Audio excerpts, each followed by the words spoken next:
right, let's get into it. Good morning, ladies and gentlemen. It's time once again for another episode of Tech Talk Today with your host, Marcus Major Linux Summers, twitch.tv/Major Linux. You know the vibes.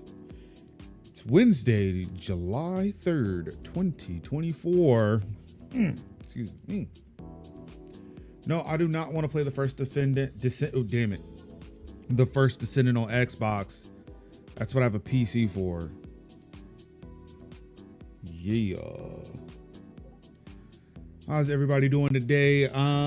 We finally have some news to talk about today. I had to combine yesterday and today because yesterday was just like two articles. I was like, what do we do? So we played some video games. Definitely check out the archive of the first Descendant. I played on PC for a few hours. It was joined by the Crow Dad for the second half of it.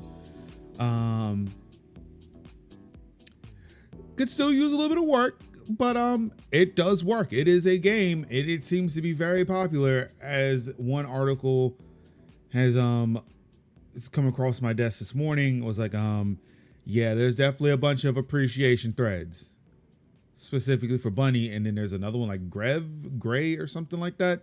So, oh yeah, all right. But I didn't look at the skins for a lot of them, mainly because that's just not, I don't really care about skins in video games, unlike my son does. But there are some skins for Bunny that are like, oh, okay. And of course, because I was playing a dude, there's not much jiggle physics with a dude. Like everything's just like in place. It's just tight and in place. It don't jiggle much unless, you know, you do the Terry Crews thing and you make things jiggle. But yeah, apparently for the women of the game, things jiggle. So yeah. If any of the things I have said entice you to play the first Descendant by Nexon, hopefully go and enjoy it, I guess. This isn't paid by anybody. I'm just saying, look, I enjoyed the game. I want to play more of it, but there are some things I got to do today. So yeah, let's go ahead and get stuff out. Let's go ahead and get this out of the way. Let's get some of this news, this tech and gaming news out of the way. Some more vulnerabilities were mentioned over the last couple of days. Sales aren't doing too good for a couple of companies, so I guess some measures are going to have to be taken. And Xbox was having a day. But yeah, without any further ado, let's get into it. Speaking of some well, that's not what I want. There we go. Speaking of vulnerabilities and things being down, the car dealership outage should be cleared up by tomorrow. So yeah, if you're looking for a great deal on a great new or used car, tomorrow might be your best bet. Conveniently, when there are probably going to be a ton of sales because it's the July 4th weekend. Yeah, Dodging, what's going on? How you doing? How you living? How are you feeling? I am surprised too that it was still technically down. Car dealerships hamstrung by outages following 2 cyber attacks against CDK Global in June might finally be able to use their systems again this week, as the company says it aims to get dealers back online by July 4th. We are continuing our phased approach to the restoration process and rapidly bringing dealers live on the dealer management system. We anticipate all dealers' connections will be live by late Wednesday, July 3rd or early morning Thursday, July 4th. Our customer care channels have also been restored, and customers can call, chat, or submit e-cases if they need assistance. This is from Lisa Finney, a CDK Global spokesperson, in a statement to The Verge. CDK. So in case you were not aware, CDK Global provides software for nearly 15,000 car dealerships, and following 2 cyber attacks on June 19th and 20th, it proactively shut its systems down. As a result, some dealerships which rely on CDK Global's software for things like tracking car sales and scheduling maintenance have had to resort to using pen and paper. So I guess maybe you were still able to buy cars. It's just that it wouldn't have been as easy as it would be if there were computers present or computers in operation. But yeah, I guess in time for those big July 4th weekend sales, yeah, buy a car now. Or go buy a car and hopefully, you know, be able to get out there faster than you were before.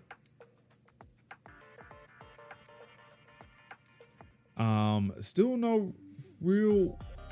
Okay, it looks like there was a cyber ransom event, according to Bleeping Computer. The Black Suit ransomware group was behind the attacks on CDK Global, and the company has called the hack a cyber ransom event. CDK Global has already bought 2 small groups of dealers and 1 large publicly traded dealer group back live on its DMS, according to a statement given to CBS Money Watch. Cyber ransomware event sounds like some kind of hacker celebration. It sounds like you can tell that they work for car dealerships, because it sounds like something a car dealership would like advertise as like a sale. It's your local cyber ransomware event here at Sport Durst Hyundai. Come get all your hacker tools along with the new Hyundai Elantra. $5,000 off with 0.9% financing. You can walk away with a ransomware tool of your choice along with a sporty new Hyundai Elantra. We will not say no to anything you bring. All you need is a paycheck, and you can drive away with a new car today and an amazing hacking tool. I am not a salesperson. I'm sorry that if that lacked any of the energy. What's going on, Croda? How you doing? How you living? How are you feeling? Yeah, I'm sorry if that dealer, I don't have the dealer tone. Also, listening to chill EDM is really kind of bringing it down a little bit.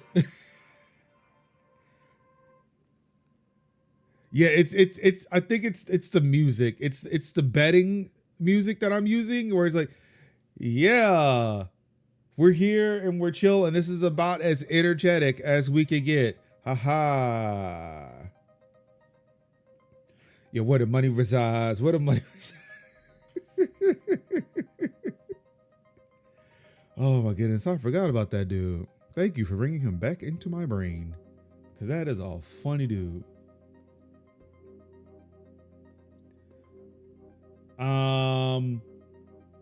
Let's see. In more active exploit news, possibly, millions of iOS apps were exposed to a security breach found in CocoaPods, which sounds like a mixture between a cereal, a chocolatey cereal, and AirPods. But it's much, much worse. Well, CocoaPods is not worse, but damn, I should go for some CocoaPods. Could somebody invent CocoaPods like the cereal? Like, I imagine it's like, oh, what is it? Corn Pops, but they're chocolate. That's what I imagine a Cocoa Pod is. And I guess technically that would be like Cocoa Puffs in a way, like the little rice cereal. I think it's like rice cereal, but it's just chocolatey. Like Kicks, like chocolate Kicks. Damn, I haven't had a chocolatey cereal in a minute, and now that's what I'm craving. Because all I'm eating now is Honey Nut Cheerios. I had some Cinnamon Toast Crunch here, but I ate it all. Anywho, I was thinking of cereal and milk in one of those gel enclosed like Tide Pod. Oh God, no, no, oh no, no, no, Dodgin, no, no. Just eat a cereal bar. Oh man, I used to eat Cinnamon Toast Crunch cereal bars, and I love them so much. And I saw one in a gas station not too long ago. I was like, I haven't had one of those in a while. Should I get that? I would eat that. But then I'm like, no, I shouldn't. I shouldn't. There's a reason why I stopped eating them. Actually, yeah, I'm pretty sure there was a reason why I stopped eating them. I don't remember what it was, but I'm like, yeah, there's a reason I stopped eating that. Maybe not.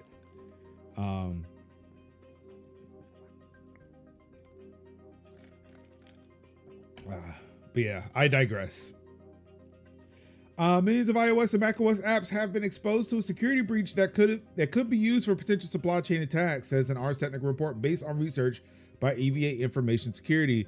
The exploit was found in CocoaPods, an open source repository used by many popular apps developed for Apple platforms.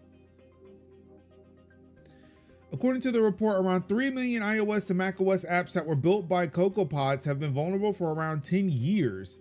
For those unfamiliar, CocoaPods makes it easy for developers to integrate third-party code into the apps through open source libraries. When a library is updated, apps using it automatically get the latest updates. EVA Information Security revealed that the exploit could lead attackers to access sensitive app data such as credit card details, medical records, and private material. The data could be used for a number of malicious purposes, including ransomware fraud, blackmail, and corporate espionage. The vulnerability is related to an insecure email verification mechanism used to authenticate developers by individual pods or libraries. For example, an attacker could manipulate the URL in a verification link to point to a malicious server. The CocoaPods team has already taken steps to ensure that the exploits are fixed. After the EVA researchers privately notified CocoaPods developers of the vulnerability, they wiped all session keys to ensure no one could access the accounts without first having control of the registered email address. The CocoaPods maintainers also added a new procedure for recovering old orphan pods that required contacting the maintainers directly. An author would need to contact the company to take over one of those dependencies at this point.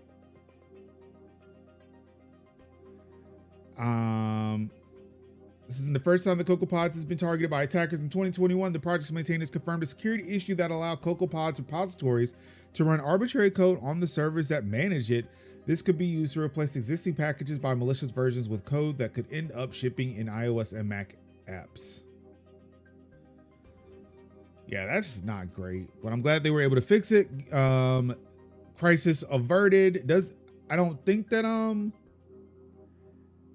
anything was actively being exploited, but so yeah, I'm kind of glad they were able to get this fixed. And you know, hey, iOS and Mac users, we're good now. It's all good. It's fixed. Now we can just focus on the cereal. Let's get some Cocoa Puffs in here immediately. Actually, is Cocoa Puffs Kellogg's? Damn it! Now I gotta go look.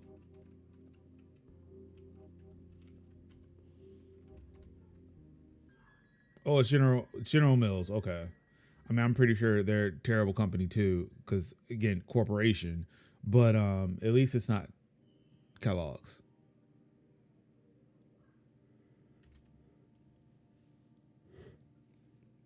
And speaking of corporations, this one's not doing all that great.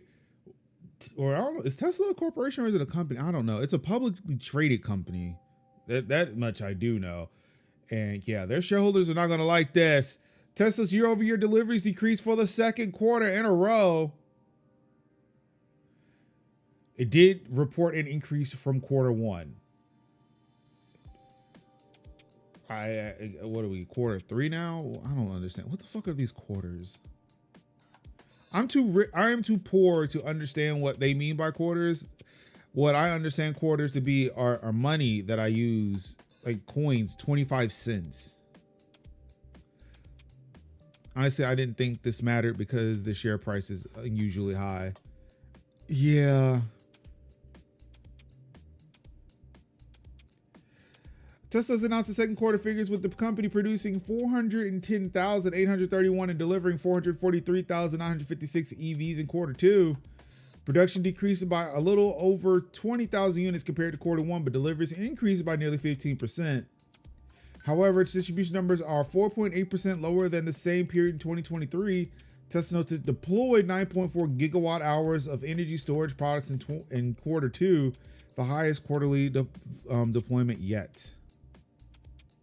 It's just existing off vibes. Do you want to exist off of Elon Musk vibes though? I feel like those vibes are the harshest vibes you could ever just exist off of. Let's see here. The car manufacturer's first quarter of 2024 was the first time since 2020 that the car reported a year-over-year sales drop. The car manufacturer blamed the decrease partly on the early phase of the production ramp of the updated Model 3 at our Fremont factory and factory shutdowns resulting from shipping diversions caused by the Red Sea conflict and an arson attack at Gigafactory Berlin. A group of people called Volcano Group claimed responsibility for cutting the power to Tesla's factory outside of Berlin. The plant is Tesla's only in Europe and had to close for a week while power was restored. Apparently Tesla is vibing off of Elon Musk.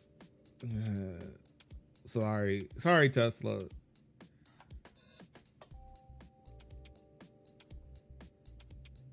Germany go Berlin.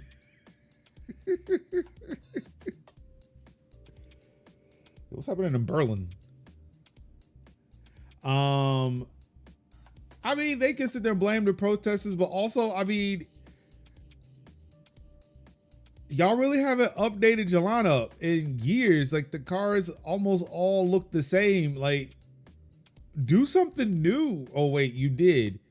You did do something new, and that's an absolute fucking disaster. Like, also, get rid of Elon Musk. Like, please. I'm pretty sure more people will go out and buy a Tesla if Elon Musk was not attached to it. But nah, y'all can't do that. I hate capitalism so much.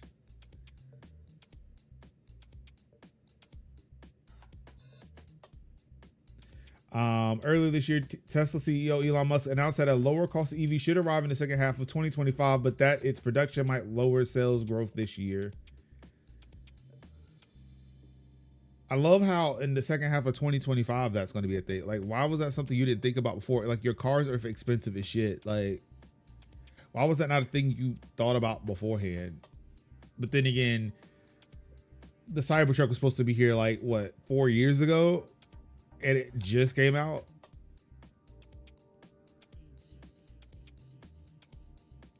Yeah, honestly, I just really think that one, your cars are prohibitively expensive. You spend too much time doing other shit, trying to pivot from a car manufacturer to a software and robotics company. You build a terrible ass truck that nobody except for fucking douches want. That also is prohibitively expensive. And also your CEO is a terrible person. Like, I feel like all of those compounded together is why Tesla is not moving cars, because nobody just, suburban parents with too much money will buy them for 40K. I guess, I don't know. Like, the cheapest Tesla is not even 40K though. It's like 50, right? Here we go, giving them more traffic.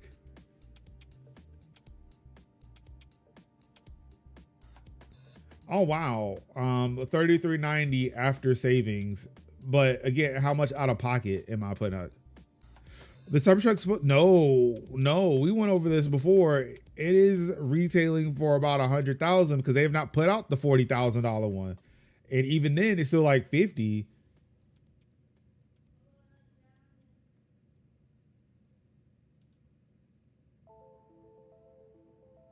Okay, so the Model 3 is 3390.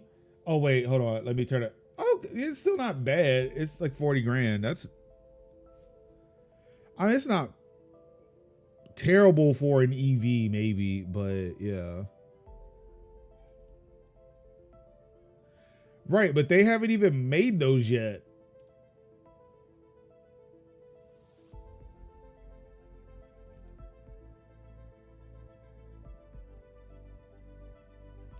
No, yeah. See, even like the probable savings, it's 57,390, and it'll be available next year.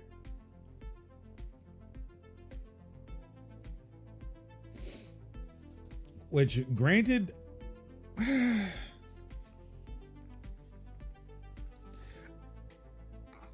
I mean, probably it like again. It's just like, hey, do we disable a motor somewhere, and that's how we Oh, you talking about doing it sooner than that? Oh, okay.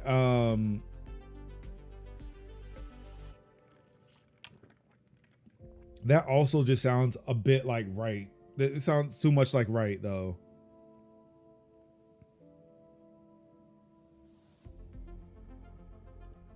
But even without the probable savings, you're still looking at a $61,000 truck.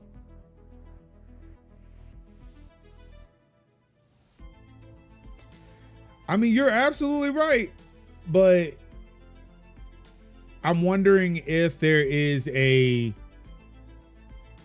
manufacturing process that has to be done. Like, it's not like they could just disable it unless, well, shit. I mean, it's not like car manufacturers aren't selling DLC, right? So maybe there is something they could do like in software that would disable some of the features and make it like the base model. I was on the Cybertruck subreddit and people have been talking about canceling their pre-order or switching it to the next model. I mean, given what the fuck is going on with this damn Cybertruck, I don't blame them. Like there's like shit going on with the Cybertruck like that doesn't seem like it can be fixed with the fucking a recall. Like people are like driving off the lot and then having bricked Teslas, like, or bricked Cybertrucks.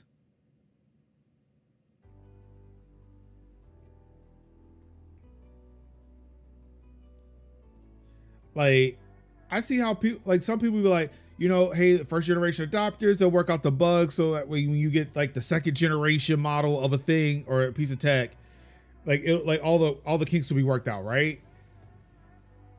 There is so much wrong with the Cybertruck that like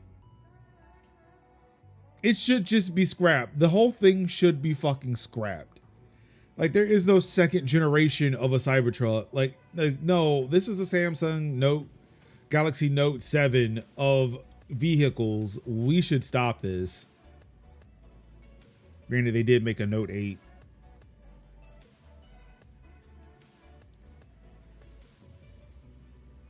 Oh, excuse me.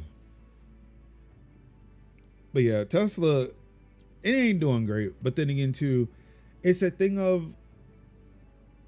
I gotta look at it again and say, hey, I'm pretty sure other car manufacturers are doing bad, but it's the thing of looking at Tesla and how much Elon Musk likes to brag about things and how I guess this is a part of tech. And it's just like, we will focus on Tesla sales, but nobody's gonna focus on Hyundai sales or Kia sales or Ford sales. Granted, you know, every time an EV is kind of brought up in somebody's attention, like we were talking about like the Blazer EV a while ago, or like the Ford F-150 Lightning.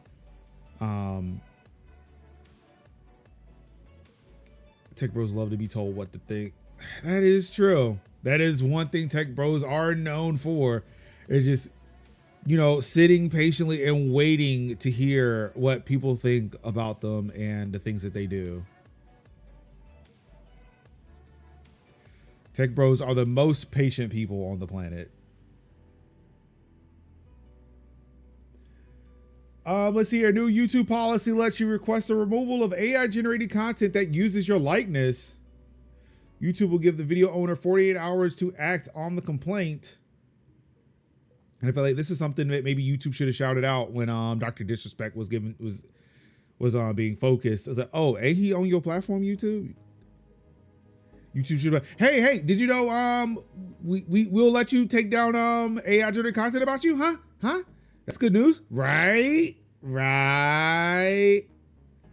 YouTube quietly added a new policy last month that lets you request the removal of AI generated content featuring your likeness.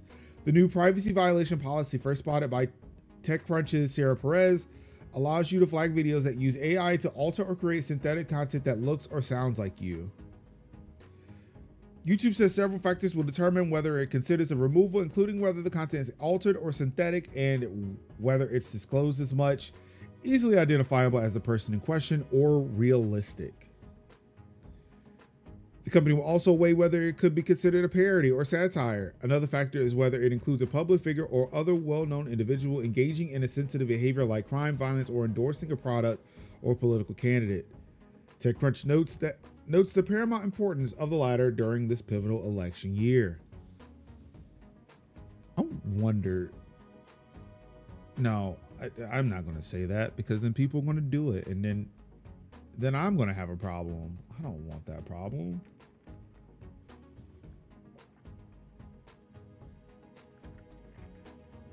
It's important to keep in mind that the new policy falls under YouTube's privacy violations, not misleading content. The company now requires first-party claims in most cases. The most notable exceptions are when the individual is a minor, doesn't have access to a computer, or is deceased.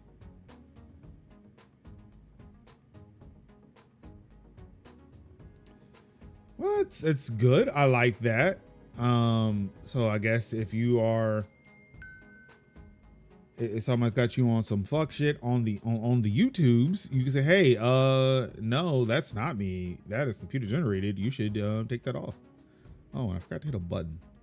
There we go. It's not a Major Link show today. It's Tech Talk today.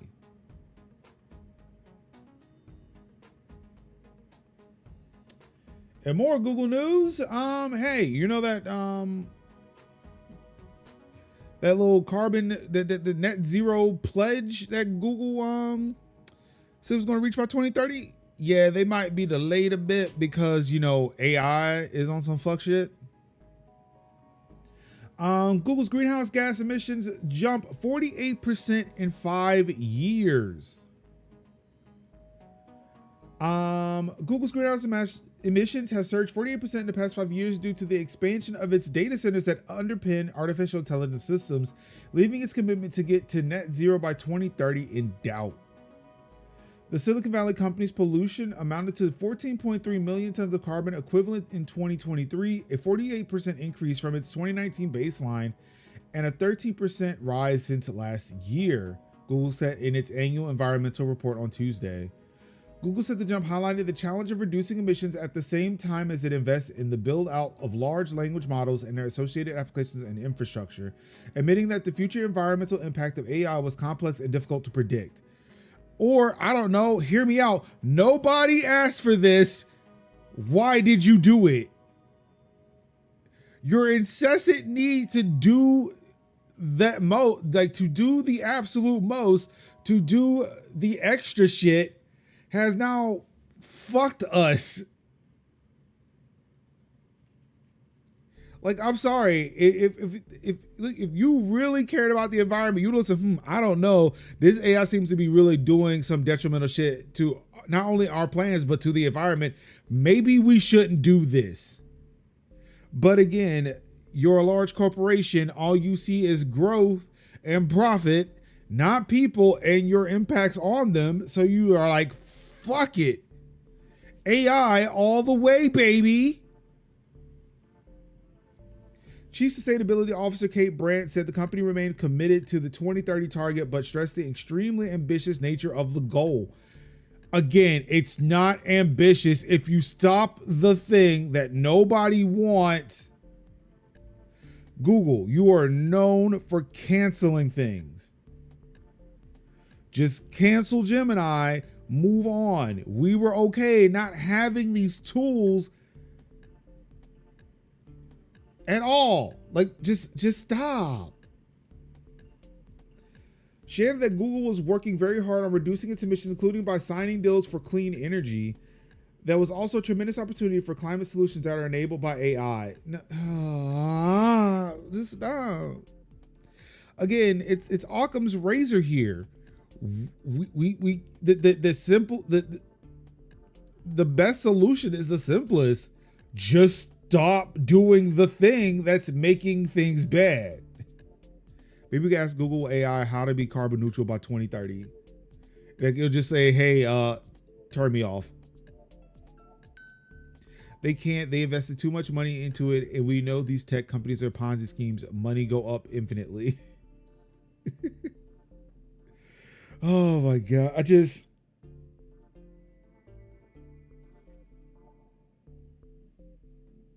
It really fucking baffles me. Also, damn it, the bot's not working again. Fuck it. We don't need it today.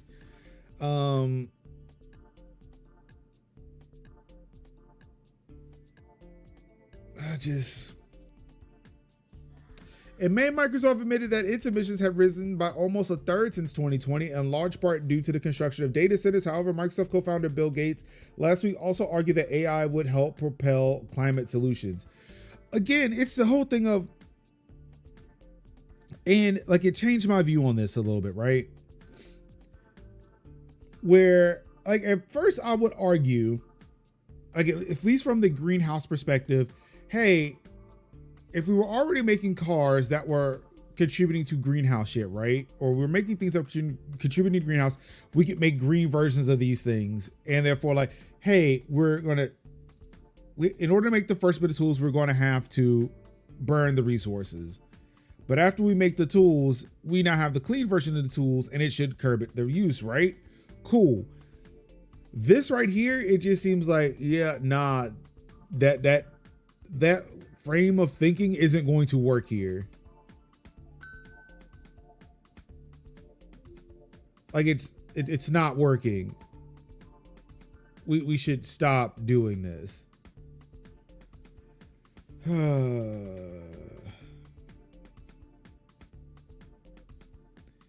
Because it's at a point now where people are having to make sacrifices so that these companies can use these tools. And again, it's one thing when you were giving us the promise of AI will help us solve climate problems. When AI is not being used for that right now, why make sense when we can make dollars? Didi, why do you hurt me so much? But yeah, it's like you've got these CEOs, these tech bros, whatever. Those were bars, though. Those were bars. But it's like you got these tech bros saying like, yo, we could use AI to solve all of our problems. So that's great and all, but you're not using AI to do that right now. AI is doing literally everything but that right now. The best use of AI I have seen to date was when a guy asked Google Gemini what he would do with Jeff Bezos's net worth to make humanity better.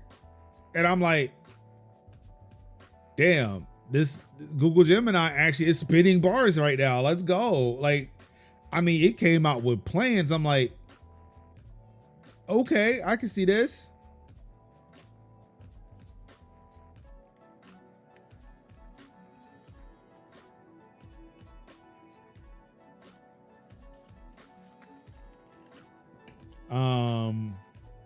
However, the company warned in Tuesday's report that the termination of some clean energy products during 2023 had pushed down the amount of renewables it had access to. Oh no. Was the first plan to hire assassins to murder all the politicians and rich people who'd get in the way? No, it wasn't. It really wasn't. Like, it wasn't actually, like, it was a decent plan, but yeah, like, given, yeah. Look, Dajin, Google Gemini was like, I don't know how old the video was, but I watched the video before the Supreme Court decisions. So we're at it was like, look, we were living in an ideal fantasy world at the time when Google Gemini came up with that plan. Now, yeah, like I imagine the LLMs come back and say, yeah, nah, dog, we fucked, dog. Also, yeah, you're right. But I mean, it's money though. Who's going to say no to money? Like, I got cash. Not, I mean, I think the LLMs now, or I think most of the LLMs now are like up to date with what's going on because they're being plugged into search engines and shit. Like, I imagine Gemini is pulling data from like Google search and shit.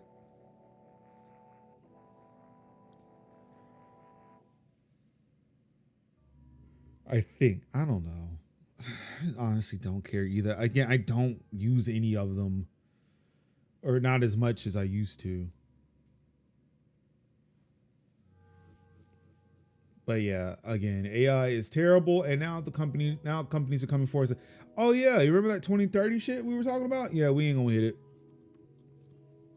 because we need AI. AI will solve all of our problems."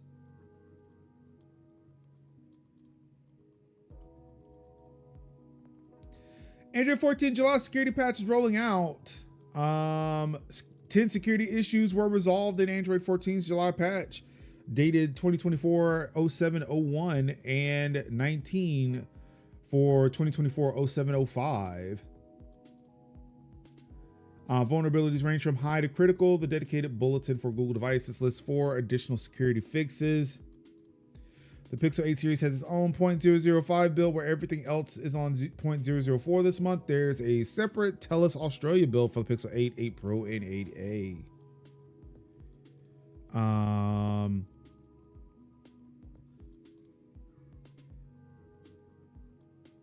Let's see, general improvements for camera stability under certain conditions, general improvements for system stability and performance in certain conditions, and fix for back gesture navigation not working in certain conditions.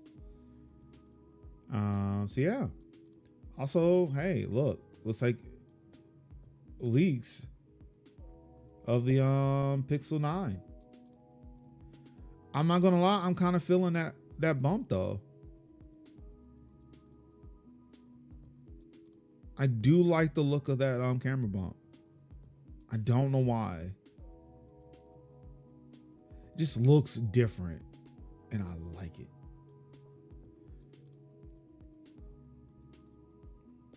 And in political news, Biden scrambling.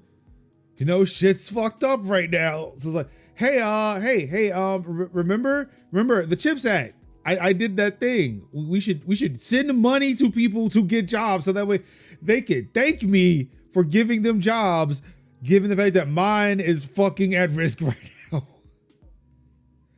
Biden rushes to avert labor shortage with CHIPS Act funding for workers. To dodge labor shortage, U.S. finally aims CHIPS Act funding at training workers. Wait, you mean that was the thing they haven't done when the act? In the hopes of dodging a significant project worker shortage in the next few years, the Biden administration will finally start funding workforce development projects to support America's ambitions to become the world's leading chip maker through historic CHIPS and Science Act investments. Right? Just let me vote for someone young with fresh ideas. I mean, yeah.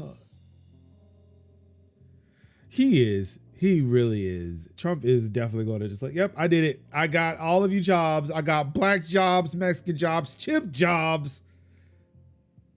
Oh no, I'm sorry, not the chip job. Nerd jobs. I got nerds jobs.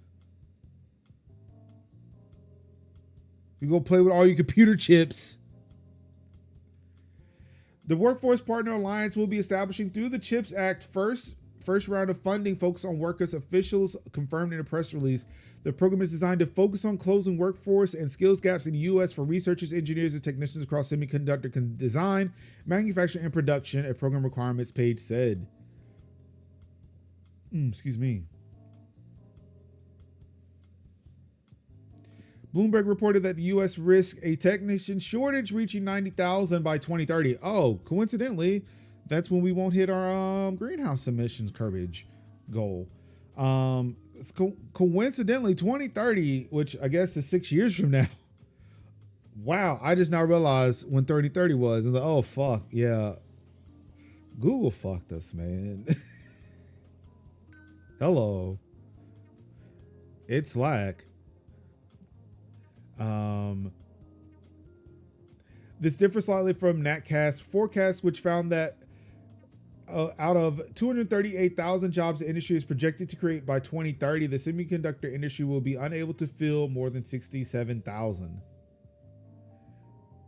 Whatever the industry demand will actually be, with a projected tens of thousands of jobs needed to be filled, just as the country is hoping to produce more chips than ever. Or maybe we just don't. Like, do we need all these damn chips? I'm just saying. The Biden administration is hoping to quickly train enough workers to fill openings for researchers, engineers, and technicians across the semiconductor design, manufacturing, and production. I mean, look, I'll be a researcher. What do I gotta do for that?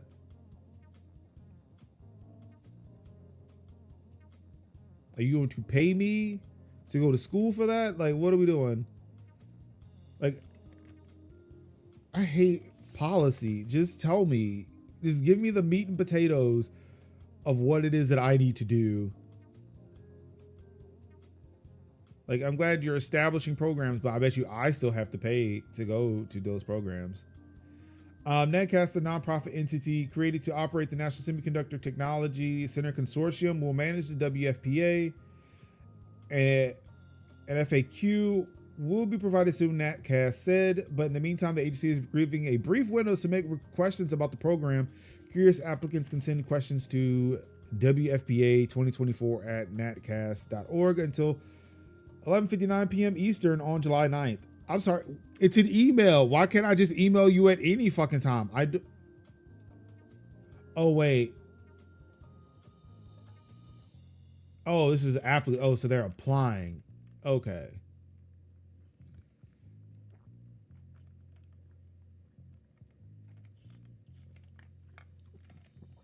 So the deadline to apply for funding is July 26th, which gives applicants less than 1 month to get their proposals together. Applicants must have a presence in the United States, but can include for-profit organizations, accredited education institutions, training programs, state and local government agencies, and nonprofit organizations. Yeah, this is great. So it's like while people can, like, while organizations can get funding for this, it's probably going to cost me money to go and get the training I need. Again, I feel like if I am to participate in this workforce, to give people, like, to sell my labor for a wage, as a part of the training for the job, you should be paying for my education.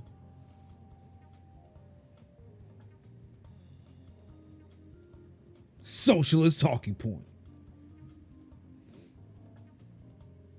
Yes, I can't wait to see how this is going to go. But again, if it's still, like, I still feel like while this will help, this only helps the economy and not necessarily the worker. Because the worker who may be transitioning from one field to another to kind of help out with this effort in an attempt to better their lives, again, it's like, hey, this spend money to make money thing, maybe that's the thing we shouldn't do, because it's only benefiting people who do not have to spend the money. Like the people who are applying for these funds to create these programs.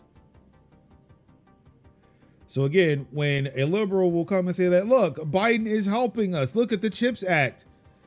Yes, who does that directly benefit? Because it does not benefit us in America. It sure as shit doesn't. Not the everyday worker. It benefits the organizations that are putting plans in place to do this, while also enriching them once the training is in place for these companies to make more money, and it does not trickle down like Reagan told all of y'all back in the 80s. Like, as much as pundits want to sit there and hammer home that, oh, Biden signed the CHIPS Act, he's bought semiconductor manufacturing to the United States so we can compete better with China, it's still not helping the working class people. It's not. It's only enriching those who can actually benefit from making these chips. because it's, again, the money is not going to workers. It's not like, hey, we will pay for your training to go, like, we will pay for you to go train up in this field. What this money is for is like, hey, we will pay you, the company, to provide these programs, and what you do when you provide the programs, that's up to you, dog.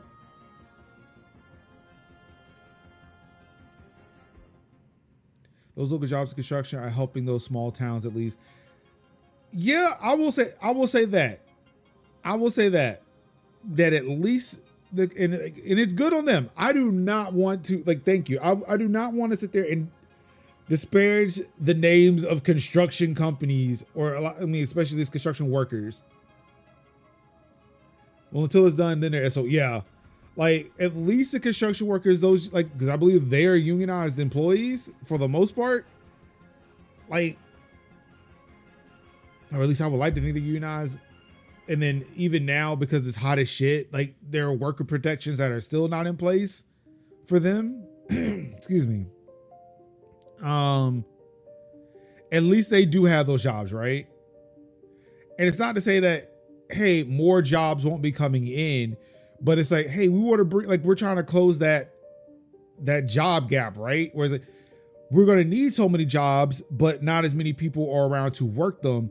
So it's like, so you need to train up a workforce, but again, who benefits from that training of that workforce? Because the company's not going to want to pay for it. The academic institutions are not going to want to pay for it. The government's not going to want to pay for it. So of course, now you've got banks that are getting into the fray against, all right, we will give you this loan to go get the training, but remember, you got to pay us back with interest. Like, shit, I wish I could do that going to a coding boot camp, but no. And like, that's the whole thing. Like, again, you want, like, yeah, Biden said, look, you could become a programmer. Okay, I tried to go be a programmer. Like, again, computer scientists should know how to code, but when to try to, really shore up my skills in a way, or to actually learn how to do it. But it's like $1,500 to go do it.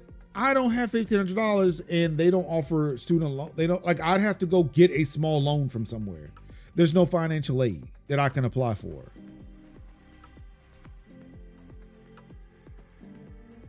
And then because, like, again, I was living a nice life at one point. Like, I had some credit before. I probably could take out a small loan for $1,500. But now, because, like, I've lost my job and, like, so much shit has become defaulted, my credit is shit, and I can't credit my way out of my situation anymore. You're right. I just need to wait for AI.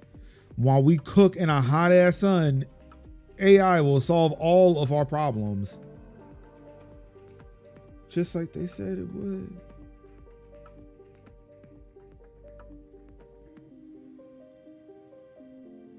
And I think so many people are going through some, exactly. Like, again, like I tell people, so look, I was on the socialism train when I was gainfully employed, but like, when I lost my job and realized how bad it is, like, I would say that's when I was radicalized. I was like, yeah, fuck this. Like, I was like, look, if they tear the system down, that's cool. I'll wait for it. And like, if they need help, if they need financial help, I will do that for them. I will be the person who's to give them the money, allow them to do it. Right. But yeah, I'm at the point that, yeah, I am one of those people. Like, no, let me know when we going. We're going to do the thing. Let me know. I'm going to be there. They say that inflation is going down a little, but pay isn't going up fast enough to really help. I mean, the thing is, like, inflation. So when they say inflation is going down, they're saying like the rate in which the prices are going up is going down, not the cost of things. Like, so right now we are stuck at where those prices are. Sure, some companies are lowering their prices, but when they say like, oh, inflation is going down, it's like, oh, the rate in which the prices are going up or going down, not the price of things. So it's like, yeah, people say, look, inflation, like, and like, I just hate, again, I hate it when those economists were saying about a month or so ago, like, the average American does not know how the economy works. No, motherfucker, we do. We do. You just think we're fucking stupid. You're not the one who's going to the grocery store every day and having to buy expensive ass shit. You're not the one who's having to listen to the Kellogg CEO saying like, oh, people love our cereal. We're going to advertise that they can eat cereal anytime. That way the consumer knows that, look, cereal just isn't for breakfast time. If it's expensive to order food, if it's expensive to buy food, just buy the cereal and eat it all the time. Did they finally start caring that nobody can afford anything anymore? Or did they finally see their future profits starting to collapse? They saw the future profits starting to collapse. We know that. Merge, we know the answer to that. I don't know.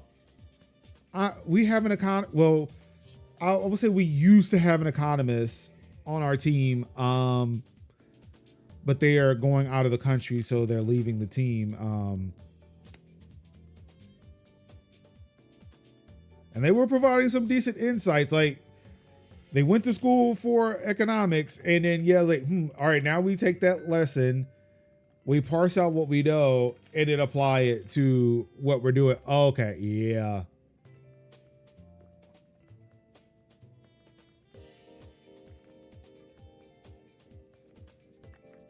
Right. Yeah, like it really insult, like, yeah, Cronan Merge, like that, hearing that statement upset me so much as a person who was actively doing it as a choice because it was something I enjoyed to do or I enjoy doing. And then it's like, hey, look, if you're broke, you could just do that. Like, no, oh no. See, now, so what you don't know is I have command avoidance or demand avoidance. Now I just don't want to do it, but I still do. Cereal is delicious. I'm an adult. I can have ice cream for breakfast, right? Not that there's ice cream here or even that I've thought to do that, but I'm never home alone in the morning to do that.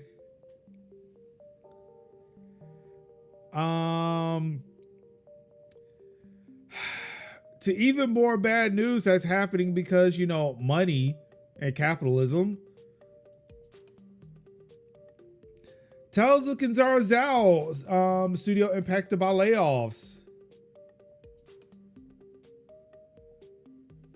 Let's see here. I'm going to go back to the update in a second.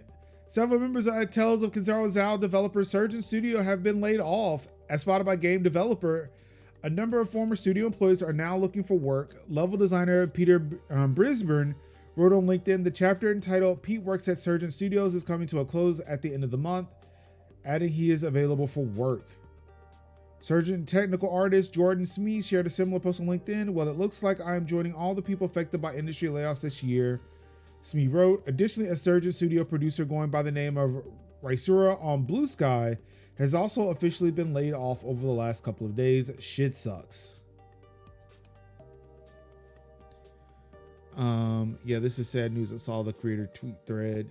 Yeah, I'm about to hit that up now. Surgeon Studios and its founder Abubakar Salim have confirmed just over a dozen employees were affected by yesterday's layoffs. This hurts deeply, Salim wrote in a social media post last night. I'm so proud of what the team have achieved over the course of these 4 years. When things got tough, every one of them stood so strong. It was inspiring. So to be delivering this news today really sucks. I know we're not alone here, but that doesn't make it easier. Salim shared details of those affected by the layoffs and subsequent posts asking others to consider them for any available positions within the industry. Thank you so much to those who have checked in. This hurts deeply. This isn't the news I wanted to share today. I am so proud of what the team have achieved over the course of these 4 years. When things got tough, every one of them stood so strong. It was inspiring.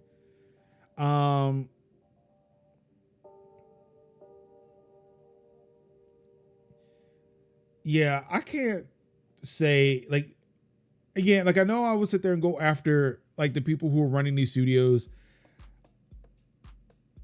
after seeing and hearing from like Abu Bakar Salim. I honestly and genuinely believe the things that he is saying here, and the fact that like apparently like again like I'm not sure like what was in the tweet thread, but I am pretty sure like they're saying here like you just share stories that, hey, please, if you have positions in your company, please hire these folks. And those are the type of leaders I like to see at heads of studios. And I'm quicker to forgive studios than I am like publishers and whatnot, because like the development studios, like they're there to create. It's not like some huge business. Like there is a business that they have to kind of manage, but I almost look at like small indie studios, or granted, certain studios may not. Are they indie? Would they be considered indie? I don't know.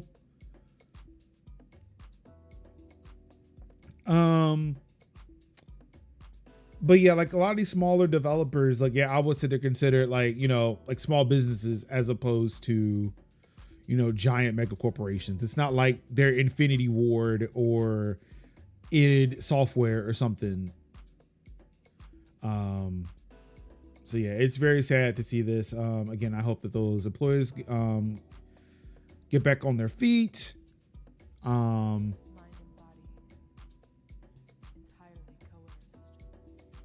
And I also do hope like yeah, certain studios kind of lets kind of rights its ship as well.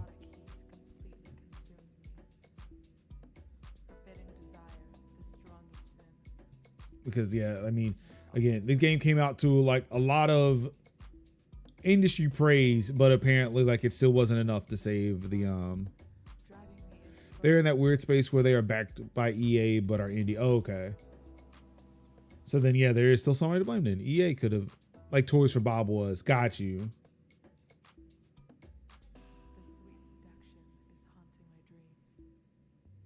So yeah, again, like I hope the employees land on their feet. I hope Surgeon Studios kind of rights the ship. Good luck to all of those folks that were affected, because again, like something like an indie studio losing people will hurt the studio too, and like they know. It's not like, again, it's not like Ubisoft losing 33 people. It's like, oh yeah, like we had to restructure. Like, nope. When you say restructure to me for the reasoning for job losses, yeah, fuck you. You've lost me. You've lost me.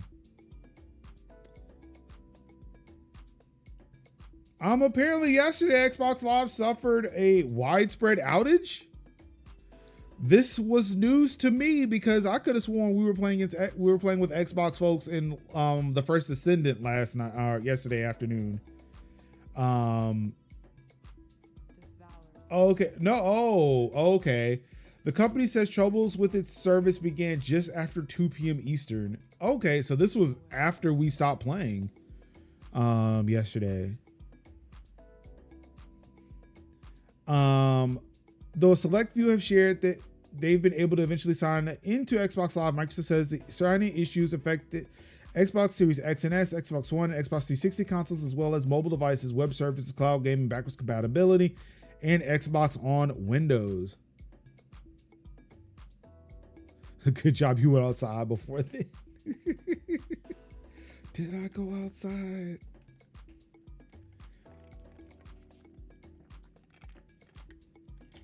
No explanation for the outage has been shared, but in the meantime, Microsoft said in a Twitter post that is investigating the issue while directing concerned players to head to its status page for updates.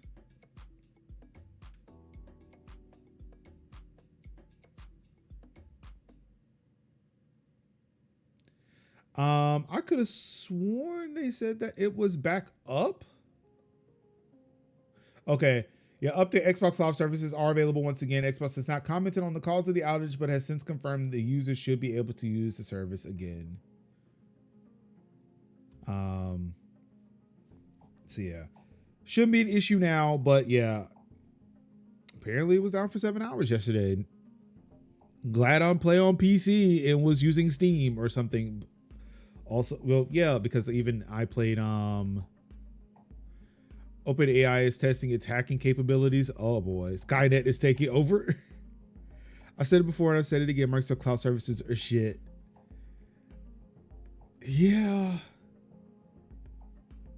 What's going on, Reaper? How you doing?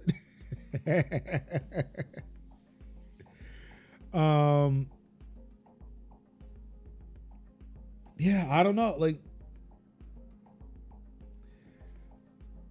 I remember that one time I thought Steam was down, and apparently it was just down for maintenance, like routine maintenance that always happens at that specific time, and I just happened to notice. I was like, oh, okay, never mind. Has you had some outages over the past couple of weeks affecting Office 365 products? Man, at one point, is this going to hit Windows? And like, I just won't be able to use Windows because the Microsoft Cloud went down for something. Tuesday's indoor Steam sale goes live for the first time. Yeah, I think it was like a random Tuesday. I had noticed it, and I'm like, this ain't good. I can't access Steam. Is it? Oh, it's a maintenance window. Okay, all right, cool. I'll back off. The only online games that I have problems with are Microsoft games. Went months before unable to play Halo or Forza. I will say the most issues I've had with online games were PlayStation, because that was back when that PS3 outage happened. But like, I guess I don't play games as much as I would want to where I notice outages anywhere else outside of like the odd outage, like when Steam went down. I don't think I've really experienced an Xbox outage. I don't have a PlayStation. I don't experience a PlayStation outage. Even with regular technology, when they say like, oh, Verizon's having issues with receiving and taking, like, making and receiving phone calls, I don't notice because nobody calls me or I don't call anybody else. The only way I will notice is if I got significantly less spam calls that day. Probably so with Windows being affected, they want to enforce online accounts for Windows sign-on. They keep heading that way with each version. Yeah, and even within Windows 11, like each update to Windows 11, they are getting closer and closer to being able to disable that. And I'm like, yeah, just I really wish everything that I use to make streams worked in Linux. And I'm just, I can't be bothered. Well, no, I have been bothered, but knowing that those, like the solutions I need for Linux don't exist just bums me out a bit.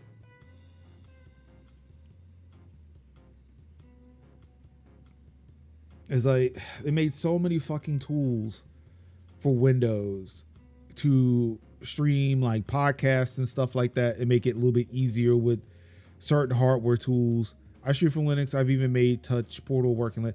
Oh, no, it's not the issue. Like, I can stream from Linux. I have done that before, but I have incorporated tools that are Windows specific. Again, like, look, I was thinking like the one thing that's made streaming on Linux difficult is this device right here. Some people have gotten this to work. Is that a Kensington one? That's not USB-C, is it? No, that's too big for USB-C. Sorry, I noticed there was a hole right here. It looked like a USB-C port, but I don't think that's what that is. Well, yeah, like again, I wasn't anticipating on going back to Linux for anything anytime soon, right? If I had stuck with it like 4 years ago, maybe, and I wouldn't have bought this. But yeah, like this APC Mini here, this does not work on Linux, and it's the one thing that's keeping me stuck on Windows. Great. Now that I've removed it, I've got like, all right, how do I put this back? Oh boy. Oh, is it working? There we go. All right, cool.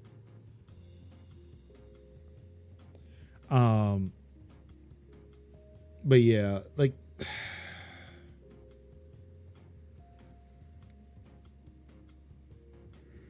I've gotten used to the ease of use of things and the convenience that Windows offers, and now I'm stuck here.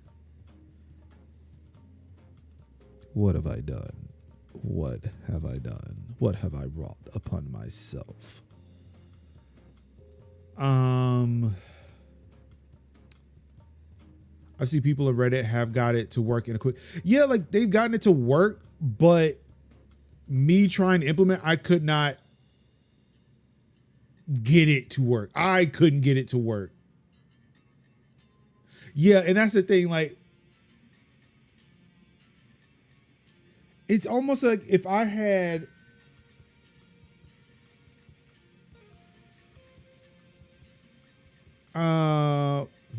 that's an interesting Facebook message I got. See something you'd have to, yeah. So like, yeah, if I had like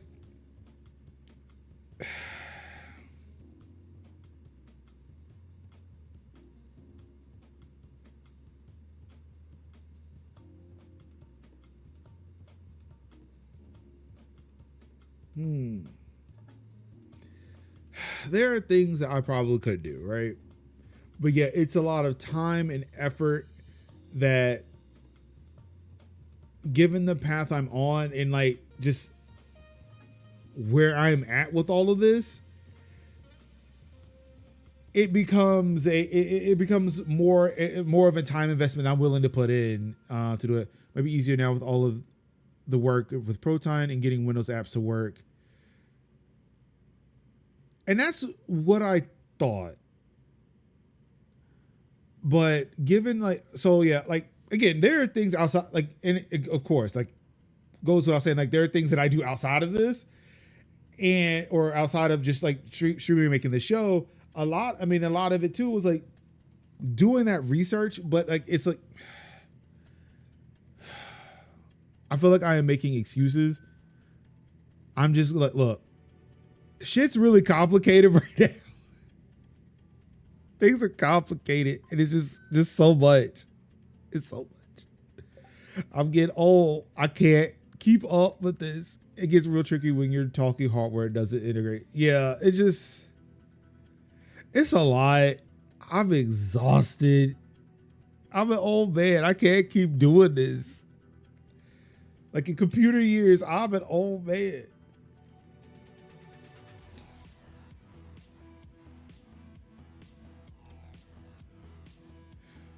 Great. So now you're just chatting to me through Siri? How dare you, merge?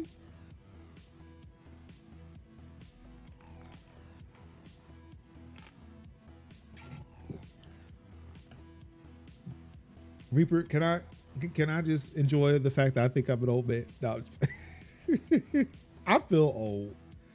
I feel old, but I know I'm probably not.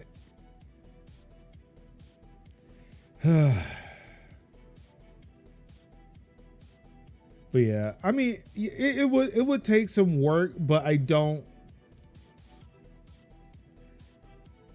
feel like I don't have the hardware.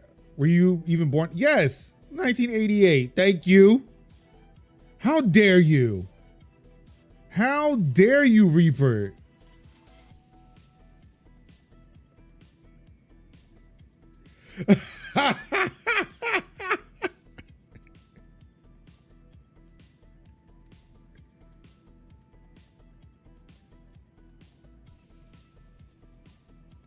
Great, here we go again.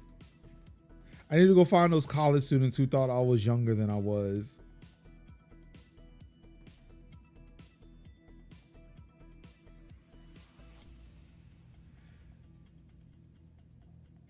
I mean, what if I said I daily drive Linux out of servers? What? Look, I feel like the amount of Linux servers that I use on a daily basis should count. I'm just saying. I use Linux every day. Thank you. The bot that's not working right now, it uses Linux. I run my own mail server on Linux. I'm trying to get bed. I got nowhere else to go.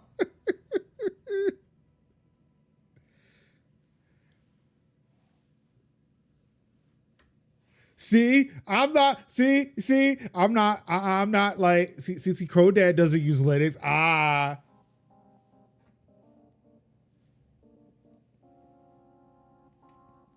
And look, the username Major Linux came about when I was at A&T, when I was in college, where I was one of the only ones using Linux. I used to daily drive Linux back in the day.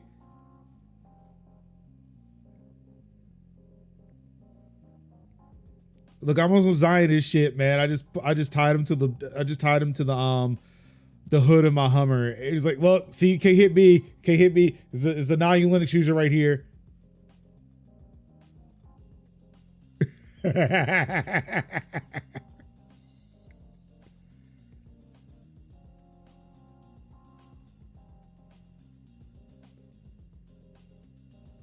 mean, look, you can shave all you want.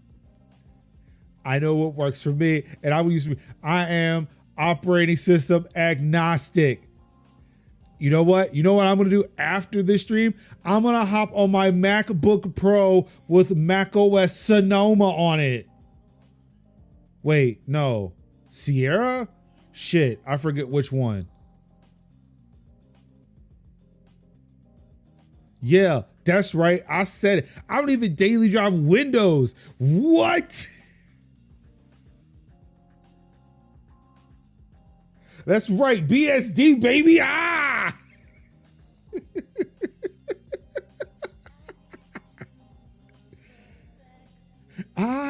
am a menace to society. I am an agent of chaos. Oh no, I saw ruined. I just chose not to acknowledge it.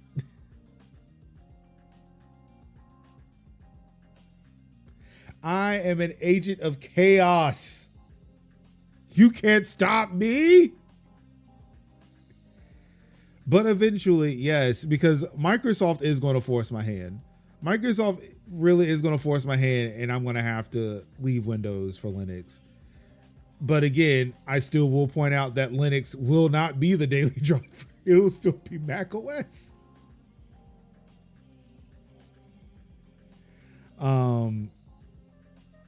But yeah, like I am. But yeah, I am wondering with all this cloud shit that Microsoft is doing, like at what point will they fuck up like actual Windows?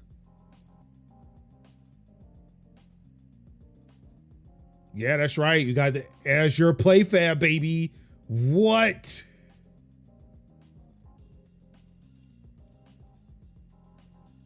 But look, hey, we do have some good news coming out of Xbox.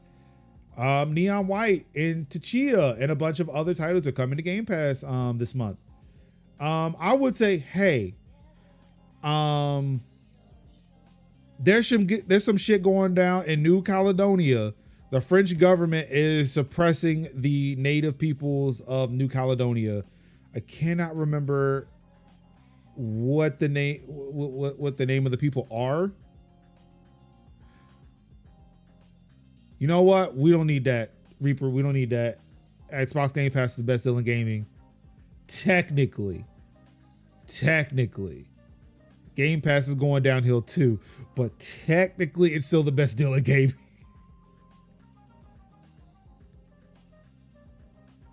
Bubble Guts Con?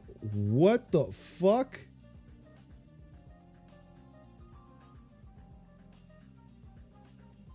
Better deal than Steam GOG. I don't know. Like for me, like I pay what, $15 a month to get access to hundreds of games. Again, for somebody who is broke boy, who only has like my Steam library is essentially all backlog at this point. I have not bought a new game in months. And at least Game Pass will allow me to be able to play new games. TwitchCon EU has a lot of reports about people. Oh no. Wait, my backlog will not explode because again, I just can't. My bank account is in the negative right now. Just so we're clear. Yeah, that's what I'm saying. Like, look, there's the First Descendant. That is a free game. I will be munching on that for a minute. Doesn't it happen every convention? So we're just gonna contain bubble guts to the EU. I'm happy for that.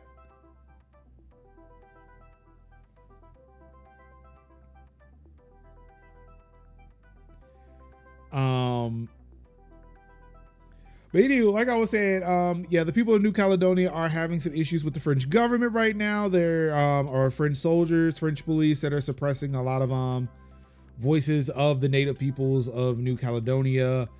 I say all of this to say Tchia is a game made by folks in New Caledonia that kind of celebrate the native peoples of New Caledonia. So definitely, if you have not checked that out already, I will admit I am one of those people who have not checked out Tchia yet. So I will definitely be downloading that and probably playing that when it comes out, when it's available on Game Pass.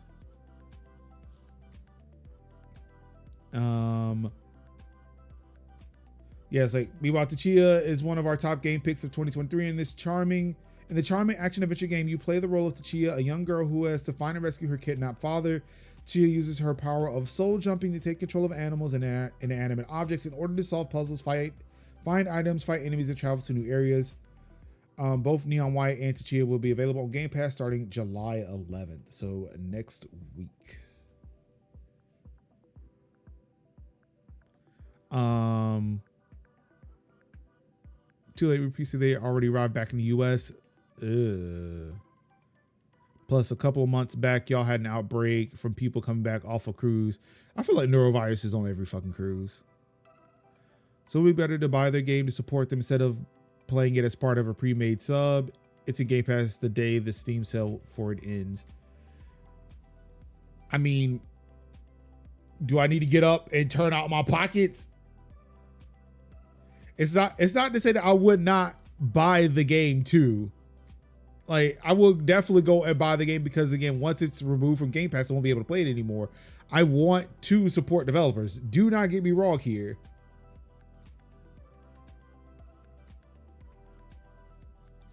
I bought 3 months of Game Pass. I'm not giving them $15 right now. I'm not. I gave them $15 a while ago. I bought 3 months of Game Pass. It's like about a month ago. It's just already there now. I can't just take 15. Look, I don't want Game Pass this month. I know I paid you for 3 months. I don't want it this month. I made a mistake. I want to go buy this game. If I could do that, I would. But I can't. I didn't know Tchia was coming out on Game Pass. I don't know how that works for a prepaid thing when I bought it at a discount. I don't know. I've seen that being played. I just did not like that game. When I saw it, I was like, I don't see myself playing that one. I couldn't wrap my head around it. I mean, you're right, but did it get? See, okay, you know what? Y'all need to pick a lane. Try to be nice and talk about something good. Okay, win with any of y'all today. No multi-pronged attack. Okay, win for losing. feel like I don't need to take a journey to a savage planet. I'm already on one. And the thing is, yo. All right, I think I'm gonna play cricket too. Anywho, let's go. Let's get out of here. Let's see.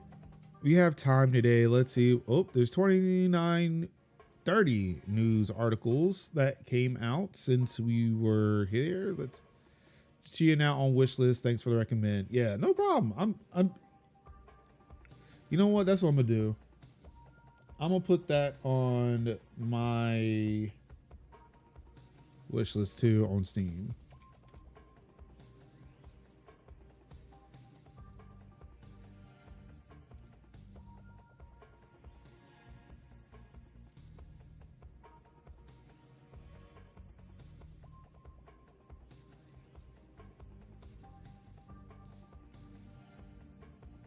All right.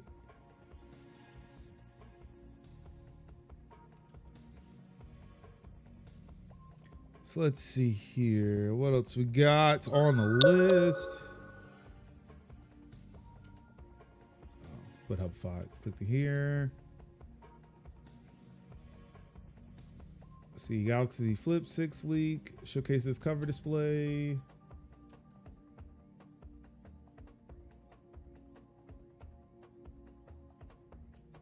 Okay.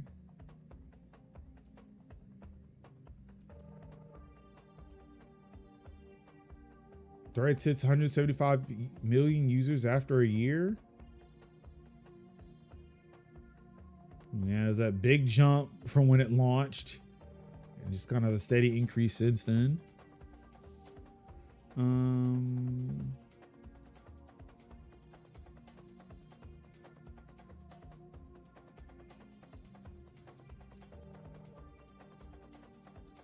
Wow, okay. Battlefield 3, 4, and Hardline being delisted this month on Xbox 360 and PlayStation 3.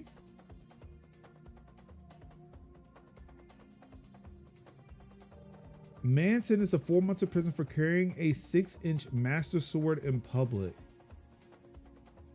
Like, I don't get it. Like, a 6 inches ain't but so long. Like, it's not but so big.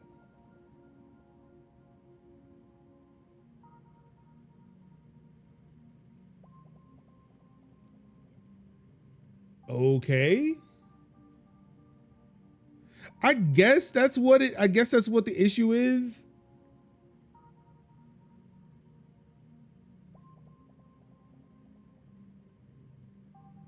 Well, you look like somebody who might.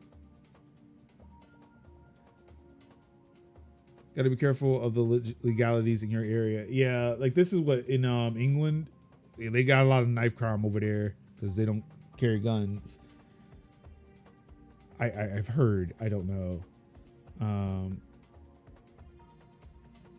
It's a bladed weapon now in lethal territory based on size. A sword as a fidget toy is a big. Yeah, I guess. Oh,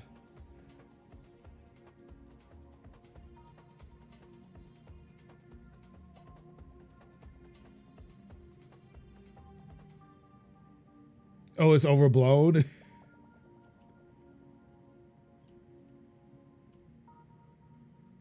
Wait, how do I revive a broken USB flash drive? Wait, I might have to save this. I might have something. You're not going to just get a stabbing while shopping for groceries. I mean, that I know.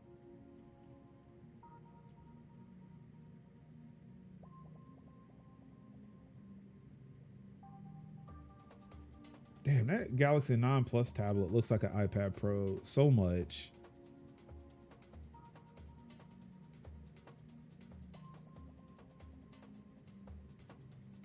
Like, it would be like if this Galaxy 9 Plus tablet came like it came with all of these accessories.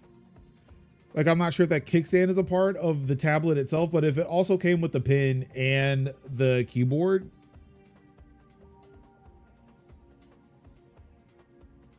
You getting a stabbing if you fuck with the wrong people. Stop fucking with the wrong people. Yeah, that makes sense.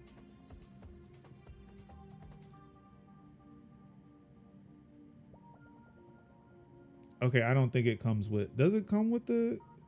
Oh, it does come with the book. Well, no, it's the book cover. What does it come with? Oh, it does come with the S Pen.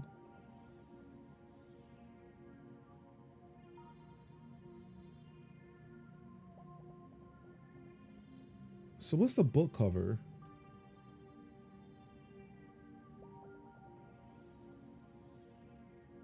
Okay, that does not explain much of anything. It does come with the S Pen, but is this the book cover? Or is that an optional accessory? Like, what are we doing here? It's not really explaining to me what this thing comes like.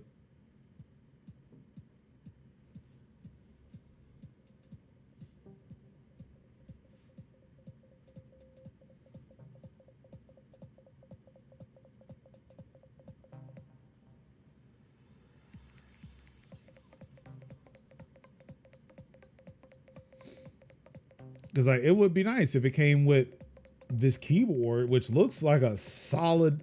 I mean, it would make the device close very fucking thick, but you know what? I honestly would not care as much. That is a solid looking keyboard compared to like the Logitech joint I have. Because I have a with my iPad Pro, I have a Logitech case that does a similar function to this.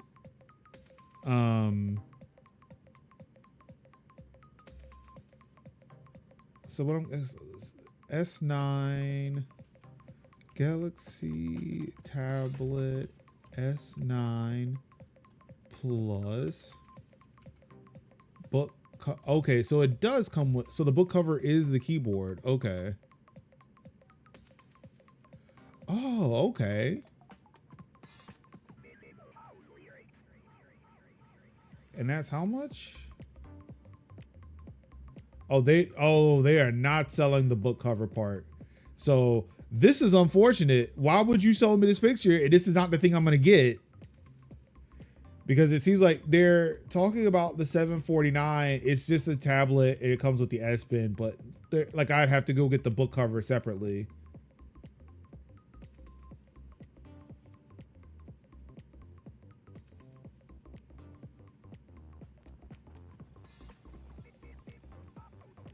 I like my iPad Pro. I really do like my iPad Pro. I wish I would use it more.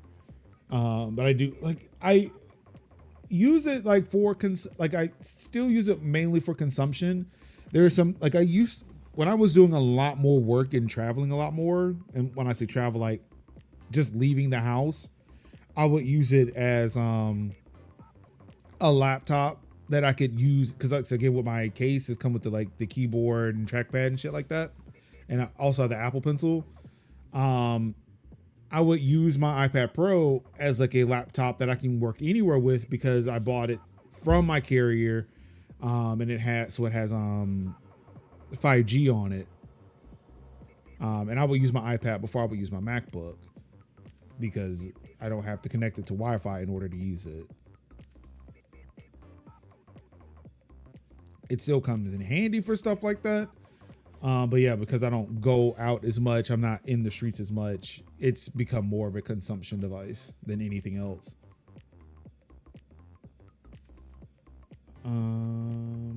No, nobody wants this meta.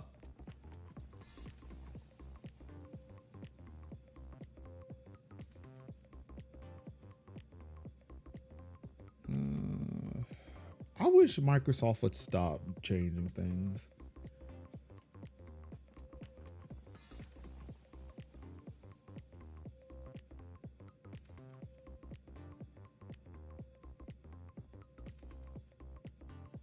Really? I don't know.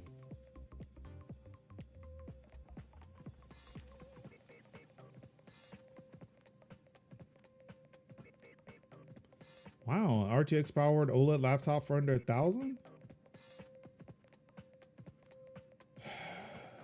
I wish they would stop doing this.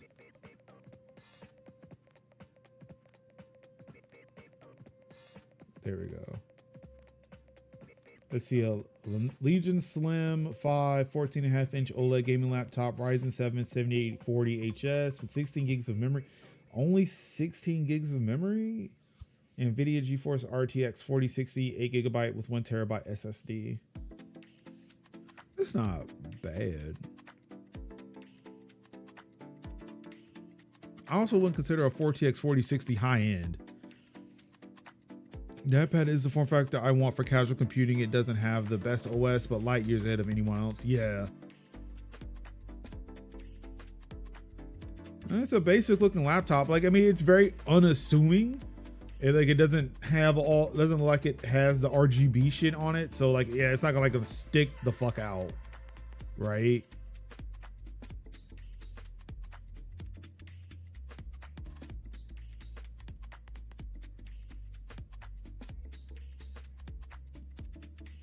See, 2 USB-Cs on the left.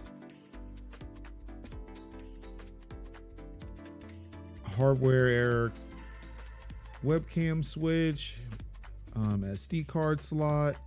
I want to see some good Snapdragon X Linux tablets since Qualcomm appears to be supporting Linux in the near future. Ooh, that would be good. What do the back ports of this thing look like? HDMI.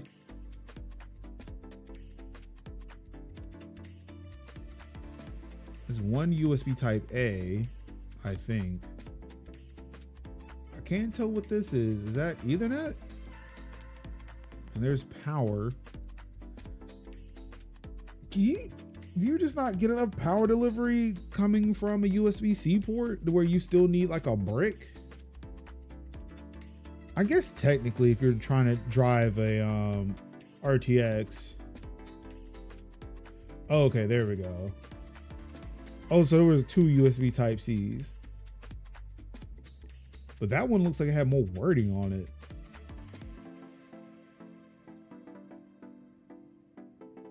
Oh, this is a 4-in-1 SD card reader? What do you mean 4-in-1? There's only one SD card form factor. 2 USB type C, 3.2 Gen 2s.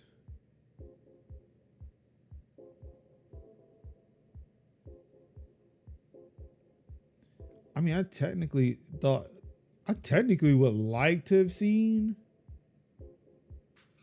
an Ethernet port on this mug. But yeah, I mean, it's a nice unassuming laptop, I'll at least say.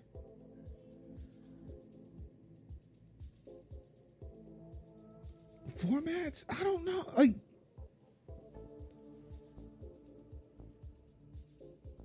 damn it, I thought I had an SD card here. There's one on my floor and I don't feel like reaching down for it. Like, I know there's micro SD and then there's regular SD.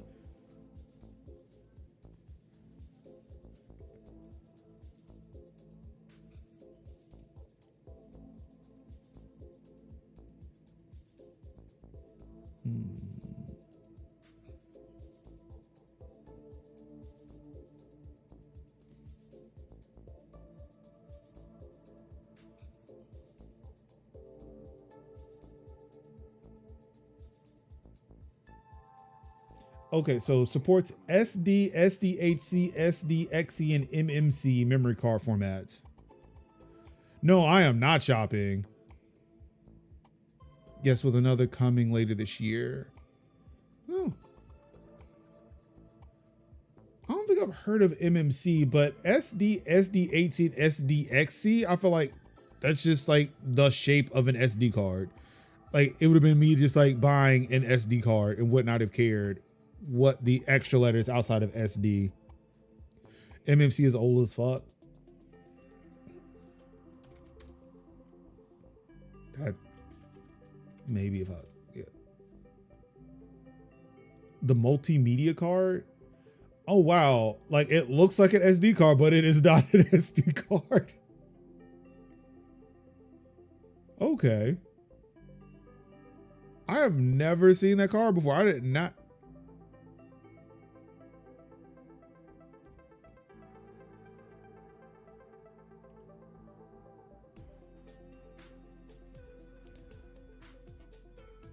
What the hell?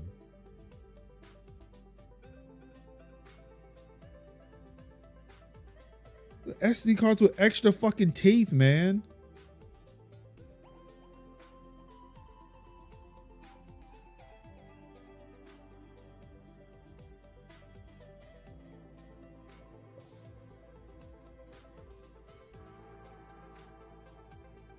What the fuck? So this SD Express has PCIe Gen 3? What the? Okay.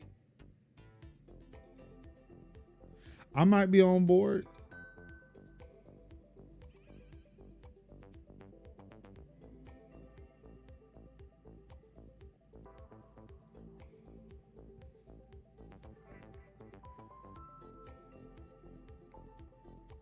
You probably still have some Sony memory stick and combat flashcards laying around. I might have a memory stick around here somewhere. It might be stuck in an old piece of hardware that I have. I think my PSP is still somewhere in this house, and there's a memory stick, like a memory stick Duo, still in it. SD Express isn't even out yet. Samsung are making one that will come out next quarter. I can't imagine having 128 terabytes in your pocket. Yeah, that's gonna be fucking wild, bro. It's gonna be expensive. It's gonna be like I'm not even concerned about the storage capacity as much as I'm like the speed of it. That's where I'm like, yo, okay. Time to get SD cards with extra teeth.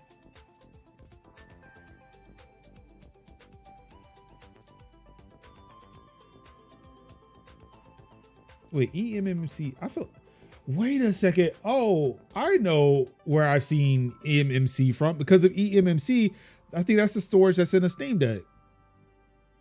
Like that's the type of NVMe they're using in a Steam Deck, right?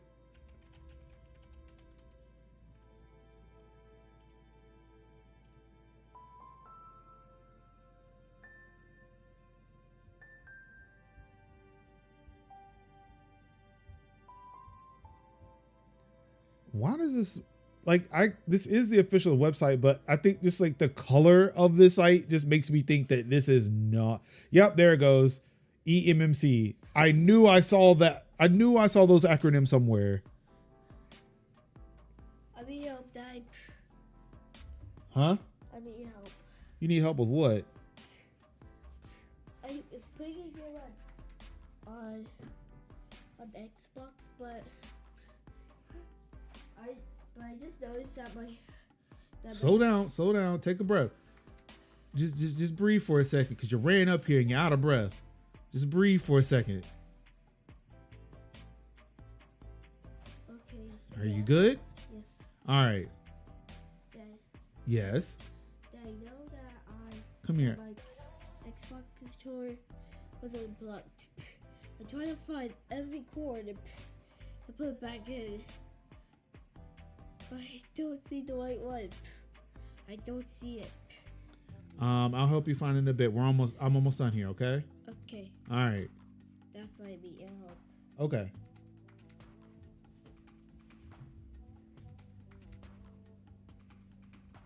No, look, because he's not telling me anything important. And like once it gets to that point, we'll talk about. Like he's just looking for a USB cable.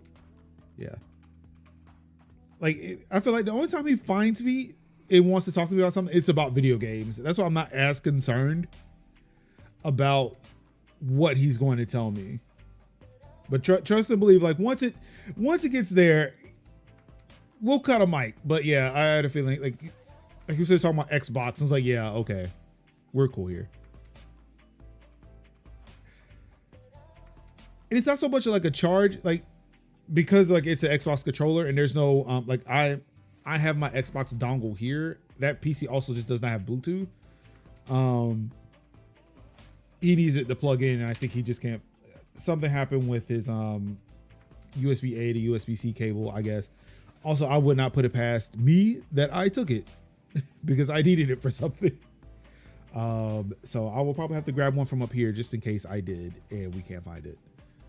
Because there is a USB-C to USB-C cable down there, but that PC also does not have any USB-C ports because I built it before they started including them on motherboards. So yeah, okay. So this is where I saw the eMMC stuff. Huh. Go figure. But yeah, I mean, again, like I said, not shopping here. Just was part of the news articles for things that are going on discount. I mean, sub $1,000 for RTX, for an RTX laptop. The one thing I have issues with is it running like 16 gigs of memory. And I don't know how Lenovo is with upgrading memory after the fact. But I wouldn't, it would be nice to have. Probably put some Linux on it.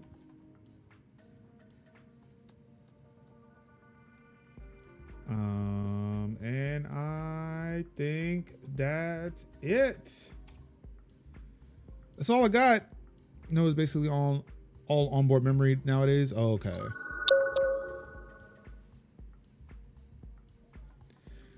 But yeah, so I think that's it for me. Thank you so much.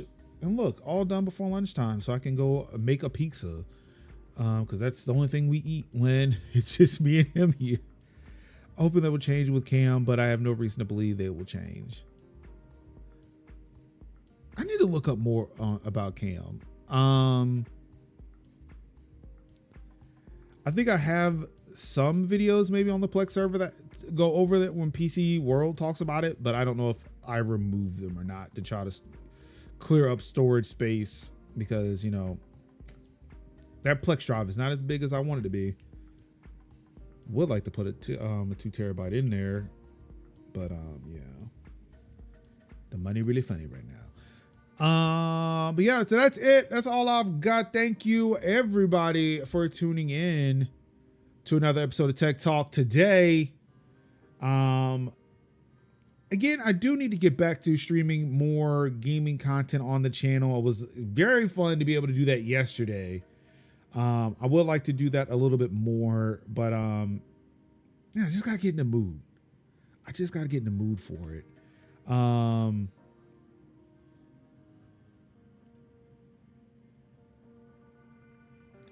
This will work.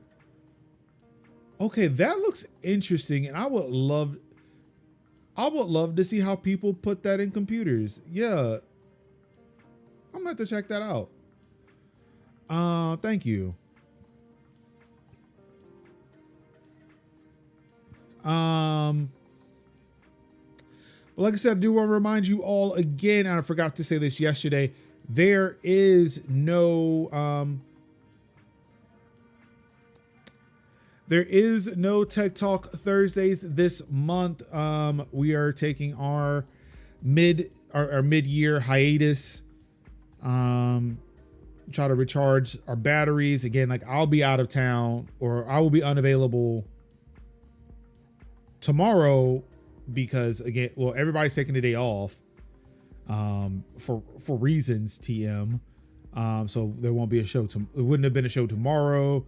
And I will be out of town in a couple of weeks. So there's that. So also probably, and I'm still trying to figure out what it looks like when I am out of town, how I will cover the show, whether or not it's like a quick check-in and say, hey, here's a couple of things that have happened, and just like record a YouTube video or something like that and put that out. Because it's things that I can technically do while I am away, just see how it looks, whether or not like I just like this full screen, just me with a camera and just talking about a couple of things and putting the articles as like the descriptions in the description. But yeah, we'll cover that when the time comes. But yeah, again, thank you everybody for tuning in. I gotta go find a USB-C cable so we can play games on computer, make some lunch. Where there is a will, there is a way. Normally what's lacking here is the will. Again, thank y'all so much. Really do appreciate it. Of course, y'all could have been anywhere in the world watching any stream, or you could have been reading the tech and gaming news yourself, but you said, no, thank you. No, thank you. No, thank you. I do not have anything. Yeah, I dropped that one. I dropped the ball on that one. It's not one of my best. But on that bombshell, the cheers, the beers, get used to it. 25 bits have been cheered. Thanks to Reaper PC. Really do appreciate the support. And on that bombshell turned good news segment, all I've got left to say to you wonderful people is I love you. Nobody is going to save us but ourselves. And peace out.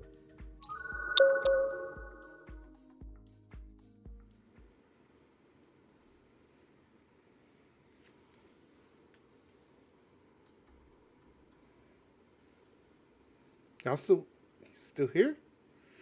Anywho, thank you so much for tuning in to another video. Really do appreciate it.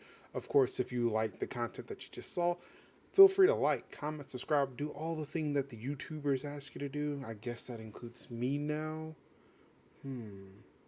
Anywho, yes, like, comment, subscribe. Really do appreciate it. Support the channel over Patreon, PayPal, whatever. Check out the links in the video. To anything else I might be pushing, hawking, I don't know. Did I sell out by now? I recorded this ages ago. Have I sold out? Let me know. But until then, I'll see y'all next time. Peace out.